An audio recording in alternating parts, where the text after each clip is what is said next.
ने एक्चुअली जब पहली बार ये पिटिशनर्स सुप्रीम कोर्ट के पास गए, सुप्रीम कोर्ट ने स्टे नहीं किया, कहा फिल्म रिलीज होने दीजिए, आप बाद में आइए हमारे पास। हाई कोर्ट गए, हाई कोर्ट ने स्टे लगाने से पहले फिल्म निर्माताओं को ये कहा कि ये देखिए, ये जो लोग अपोज कर रहे हैं, जो वकील हैं अपोजिंग पार्टीज के, आप इनको पिक्चर दिखाओ और इनको फिल्म दिखा दीजिए आप। अगर ये फिल्म देखने के बाद ये कहते हैं कि हाँ साहब ठीक है, हम इसमें जो कट्स लगे हैं उसके बाद कुछ नहीं है इसमें, तो बात खत्म हो जाएगी। वो ऐसा कहते तो वो याचिका क्यों दायर करते? पिक्चर नहीं देखी थी ना उन्होंने, क्योंकि तब केवल ट्रेलर देखा था, ट्रेलर ही देखा था। तो वो कैसे तय करेंगे? कौन सी अथॉरिटी है उनके पास? वो जज नहीं है, वो सरकार नहीं है, वो सेंसर बोर्ड नहीं। वो शायद इसलिए किया कि फिर हो सकता है ये प्ली वापस ले लें अपनी। नहीं, अब ये तो कोई बात नहीं। मतलब आप ये इसको तर्क की बजाय मैं कुतर्क मानता हूं कि जो है कि इतने भोले अगर होते तो वो अदालत जाते ही नहीं उनको। और ये ऐसी घटना है जिसमें अनुमान नहीं लगाया गया है, सबकी आंखों के सामने घटना हुई है, सबने देखा है, हजारों लाखों लोगों ने उसको देखा है, सब जानते हैं, सब अखबारों में पढ़ चुके हैं, टेलीविजन पर देख चुके हैं। मतलब ऐसी कोई चीज नहीं है जो इस पहले से लोगों को पता ना हो। ऐसी चीज फिल्म में दिखाने की कोशिश भी नहीं की गई होगी।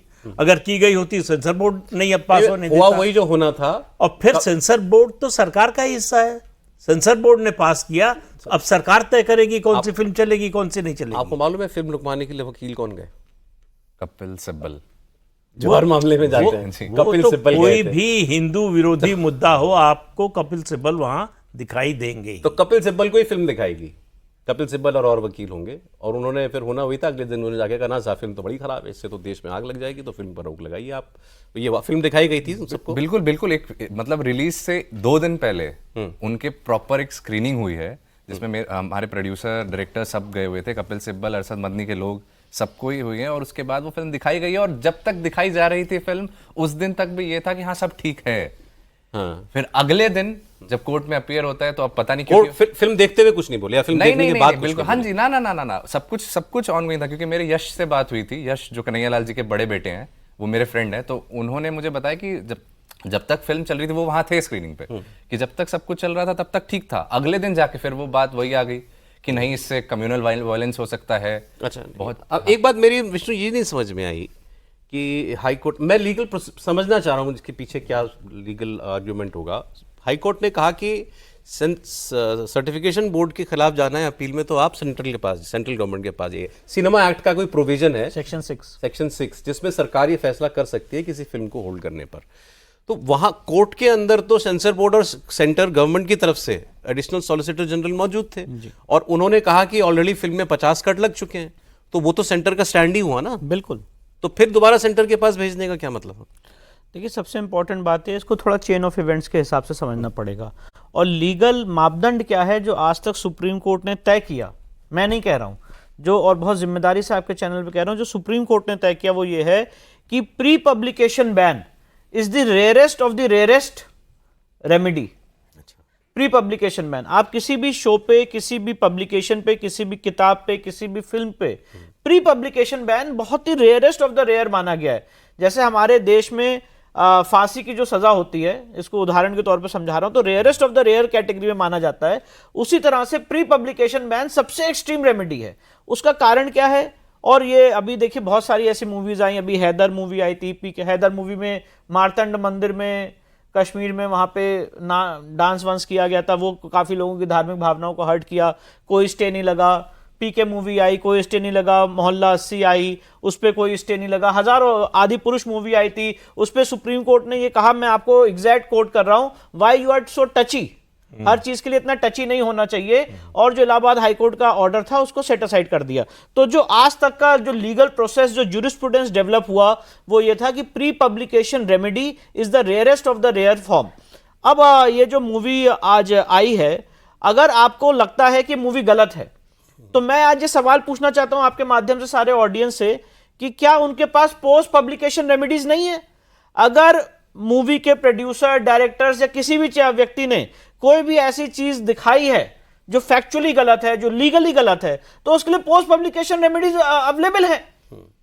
मूवी रिलीज होने के बाद जो चीज आपको गलत लग रही है आप उसके ऊपर मानहानि का दावा कर सकते हैं, उसकी रिलीज को स्टे करने के लिए केस फाइल कर सकते हैं। पर जैसे कि अभी यहाँ पे हमारे वरिष्ठ सीनियर प्रदीप सर ने कहा, यह बहुत ही रेयर केस में हुआ है कि किसी व्यक्ति को पहले मूवी दिखाई गई और उसने एक सेकंड सेंसर बोर्ड का काम किया और कहा कि नहीं ऐसा नहीं होना जो चाहिए। विष्णु ये बात कह रहे हैं, इन्होंने तो लीगल इसका सारा हिस्ट्री बताया है, वैसे भी कॉमन सेंस की बात है। एक चीज जो किसी ने देखी ही नहीं है, फिल्म का ट्रेलर आउट हुआ था ना, केवल पिक्चर तो थिएटर में लगनी थी अभी, और किसी ने याचिकाकर्ताओं ने फिल्म नहीं देखी थी, तो फिर पहले ही आप कैसे निष्कर्ष पे पहुंच गए कि इस फिल्म से जो है समाज में हंगामा हो जाएगा बिना फिल्म देखे? ये कैसे मुमकिन है केवल एक ट्रेलर के बिना पर? और तो फिर सेंसर बोर्ड किस लिए है? हाँ जी बिल्कुल। और इसमें मैं एक चीज़ ये बोलना चाहूँगा कि रिलीजियस एंगल तो ले आया गया है इस फिल्म में, इस फिल्म को रोकने के लिए, लेकिन मुझे ये समझ नहीं आ रहा है जब ये चीज़ हेंस प्रूव्ड है कि कन्हैया लाल जी के साथ गलत हुआ है और ये फिल्म इसी पर बेस्ड है, तो हमें तो एज अ नेशन मतलब एक स्टैंड लेना चाहिए इस फिल्म के प्रति कि हाँ ये एक, क्योंकि ये कॉमन मैन की स्टोरी है ना, एक कॉमन मैन की स्टोरी है कि उसके साथ ये चीज़ गलत हुई, तो हमें सबको एक as a nation, one nation, इस चीज़ के ऊपर ये रहना है कि हाँ ये गलत हुआ है और इसके खिलाफ है हम। जब इसमें कोई मिस्ट्री नहीं है, मिस्ट्री, परपेट्रेटर्स ने वीडियो बनाया है और ये भी बोला है कि मतलब हम ये दोबारा करेंगे, सर तन से जुदा के नारे लगे हैं। दोबारा अगर कोई फिल्म में भी कोई, करेगा तो हाँ ये जी, दोबारा फिल्म में होगा। कोई क्रिएटिव लिबर्टी नहीं ली गई है, या ये नारा किसी राइटर ने नहीं बनाया है। ये राइटर, ये जो नारा है ये उन्हीं की तरफ से ही दिया गया था। तो फिर क्यों इस फिल्म ये को नारे रोका तो जाए? खुले में लगे हैं, हाँ, उसके बाद बिल्कुल। सड़कों पे लगे हैं, बिल्कुल। मुस्ताक नबी वाले नारे तो जैसे ओपन ही लगे हैं। दो एक फैक्ट और दे देता हूं आपको। एक तो इस फिल्म के प्रोड्यूसर्स ने ये पहली प्लेज कर रखा है कि हमें 25% जो भी इनकम होगी इस फिल्म से, वो हम उसका 25% हम कन्हैया लाल जी के परिवार को देंगे। तो एक एंगल ये, कन्हैया लाल जी की पत्नी ने प्रधानमंत्री मोदी को चिट्ठी लिखी है और उनसे कहा है कि क्योंकि ये कहा गया है कि अब आप तय करेंगे, मतलब सेंट्रल गवर्नमेंट तय करेगी, तो आप प्लीज़ इस फिल्म को रिलीज होने दीजिए। और उन्होंने मिलने का समय भी मांगा है अपने बच्चों के साथ जाकर के, वो प्रधानमंत्री से मिलना चाहती हैं। तो basically ball is in the governments court now. ये समस्या ये है, पूरे देश की समस्या है ये तय करना होगा कि देश जो संविधान बना है 1950 में उससे चलेगा या शरिया से चलेगा। तमाम फैसलों में आप कोर्ट के देखेंगे कि वो शरिया की ओर झुका हुआ ज़्यादा नज़र आता है बजाय जो हमारे कॉन्स्टिट्यूशनल प्रोविजंस हैं उसके। जो संविधान की नज़र में सब बराबर है, संविधान के नज़र में कोई भी धर्म, मजहब, वो सब बराबर है, तो सबके लिए न्याय भी समान होना चाहिए। ये सेलेक्टिवनेस क्यों कि इस मामले में तो हम स्टे देंगे, इसमें नहीं देंगे, इस मामले में टिप्पणी करेंगे, इस मामले में नहीं करेंगे? तो किस आधार पर? आखिर कोई एक मानक तो सुप्रीम कोर्ट और हाई कोर्ट को तय करना चाहिए कि भाई ऐसे मामलों में जो है ये सेट गाइडिंग प्रिंसिपल होगा कि अगर ये आप शर्तें पूरी करते हैं तो हम नहीं रोकेंगे कभी, अगर ये नहीं पूरी करते हैं तो हम रोकेंगे, हम विचार करेंगे, पुनर्विचार करेंगे। ये बात समझ में आती है।